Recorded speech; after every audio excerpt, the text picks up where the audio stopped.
Toppers club IAS academy में सभी छात्र छात्राओं का स्वागत है। मुख्य परीक्षा की श्रृंखला को आगे बढ़ाते हुए जीएस पेपर जो सेकंड है उसका ये प्रश्न है एनजीओ संबंधित। देख लेते प्रश्न क्या है।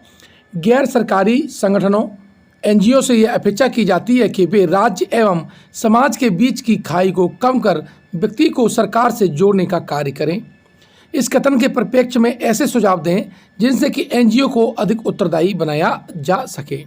तो देखिए, ये आपका जीएस पेपर 2 जो है उससे संबंधित प्रश्न है, उस पाठ्यक्रम के अंतर्गत आता है। चलिए सबसे पहले यहाँ पर हम एनजीओ का थोड़ा सा अर्थ बता देते हैं। एनजीओ का अर्थ होता है गैर सरकारी संगठन।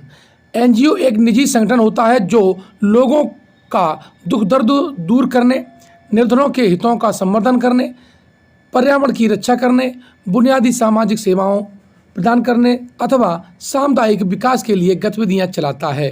अर्थात ऐसा संगठन जो सरकारी नहीं है लेकिन सरकारी कार्य करता है। ठीक है, ये गैर लाभकारी होते हैं, अर्थात ये लाभ के उद्देश्य से नहीं बनाए जाते, यानी वे लाभ का वितरण अपने मालिकों और निदेशकों के बीच नहीं करते बल्कि प्राप्त लाभ को संगठन से ही लगाना होता है। वे किसी सार्वजनिक उद्देश्य को लक्षित होते हैं।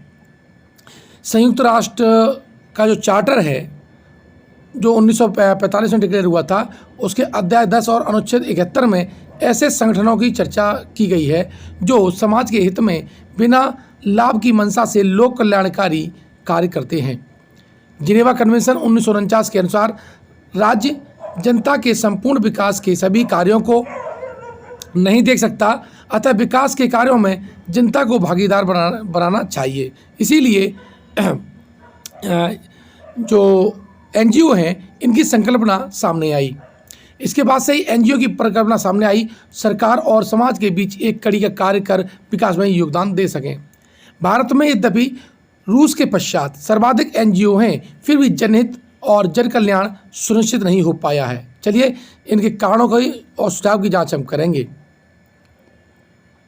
प्रतिवर्ष धनराशि एनजीओ को दी जाती है, लेकिन इनमें से जन हितार्थ कितनी राशि खर्च हुई, कहाँ हुई, इसका आउटपुट क्या रहा, इसका लेखा जोखा नहीं दिया जाता, जो कि बहुत बड़ी कमी भी है। उदारीकरण के पश्चात एनजीओ की संख्या में काफ़ी वृद्धि हुई है, जिससे यह चिंता उभरती है कि ये संगठन जो हैं जनहित कार्यों में संलग्न हैं अथवा नव उदारवादी हितों के संरक्षण में शामिल हैं। ये बड़ी चिंता का विषय है। कई देश भारत के आर्थिक विकास को अवरुद्ध करने के लिए यह एनजीओ भी खुलवा देते हैं। विदेशी चंदे से पोषित ऐसे एनजीओ पर जंगल जमीन के नाम पर आदिवासी एवं स्थानीय समुदायों को भड़काकर विकास कार्यों में बाधा पहुंचाने का भी आरोप लगते रहे हैं। भारत में लगभग 43 लाख एनजीओ हैं, जिनमें केवल 10% एनजीओ ने ही अपने आय व्यय का लेखा जोखा प्रस्तुत किया है। इसमें एनजीओ के कार्यों एवं आय व्यय की पारदर्शिता भी संदेह के घेरे में आ जाती है। अब ये तो हमने आगे समस्या और चुनौतियों के बारे में समझ लिया। अब प्रश्न की डिमांड के अनुसार सुझाव क्या हो सकते हैं वो आपको यहाँ लिखना जरूरी है। पहला सुझाव ये है कि एनजीओ की बढ़ती संख्या को नियंत्रित करने के लिए पंजीकरण नियमों को सख्त किया जाना चाहिए। दूसरा यह है कि इनके कामकाज और नैतिक स्टैंडर्ड के मूल्यांकन के पश्चात ही इन्हें मान्यता प्रदान करनी चाहिए। एनजीओ विनियमन एवं फंड के लेखा जोखा से संबंधित स्पष्ट दिशा निर्देश जारी किए जाएं। फंड के इस्तेमाल के मूल्यांकन के लिए एक अधिकार प्राप्त समिति का गठन किया जाना चाहिए। यह जांच में ये पाया जाता है कि एनजीओ द्वारा फंड का युक्तिपूर्ण, देखो ये वर्ड बहुत अच्छा है, युक्तिपूर्ण उपयोग नहीं किया जा रहा है अथवा इसका दुरुपयोग किया जा रहा है तो फंड को तत्काल प्रभाव से रोक देना चाहिए और उनके खिलाफ कार्रवाई करनी चाहिए। एनजीओ में पारदर्शिता बढ़ाने के लिए उनका ऑनलाइन पंजीकरण करवाने के साथ साथ उनके कार्यों का विवरण भी ऑनलाइन रखना अनिवार्य है। हाँ, ऑनलाइन पंजीकरण तो होने लगा है, लेकिन उन कार्यों का ऑनलाइन विवरण, इसके अभी जो नियम है वो ढीले हैं। विदेशी अधिनियम 1976 का उल्लंघन करने, यानी जो विदेशी अनुदान अधिनियम है 1976 FCRA का उल्लंघन करने अथवा देश के विकास के कार्य में बाधा पहुंचाने वाले एनजीओ पर आरंभिक कार्रवाई जरूर होनी चाहिए। इससे देखिए निष्कर्ष के रूप में हम कह सकते हैं कि गैर सरकारी संगठन को दिया गया फंड जनता का धन होता है, इसका उपयोग जनता के लिए ही किया जाना चाहिए। इसके किसी भी प्रकार के दुरुपयोग पर अविलंब कार्रवाई होनी चाहिए।